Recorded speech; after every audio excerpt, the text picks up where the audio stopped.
മനുഷ്യരാണോ സാറേ? പൊട്ടി മിണ്ടാതിരിക്കും, ഇല്ലെങ്കിൽ നിനക്കും കിട്ടും. You bloody bastard! ഗർഭിണിയായ ഭാര്യ ഒന്ന് കാണാൻ പോയി നിങ്ങളാണോ അവിടെ അടിക്കുന്നത്? തന്റെ ഭാര്യ ഗർഭിണിയാണെന്ന് താൻ കാണാൻ പോകില്ലേ? ജയിലിനകത്ത് വന്നു തനിക്കൊക്കെ എന്ത് ചെയ്യാമെന്നാണോ?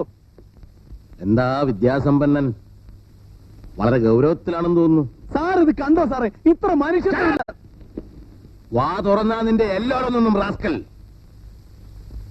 പഠിച്ചവനാണെന്ന് കരുതി അല്പം മര്യാദ തന്നാൽ നീ ലോ പോയിന്റ് സംസാരിക്കുന്നല്ലടാ. എന്നെ അടുത്ത് കളിച്ചാണല്ലോ. താൻ എന്ത് ചെയ്യണോ? കൊല്ലുവോ? കൊല്ലണോ? എന്നിട്ട് വെട്ടിക്കറി തിന്നല്ല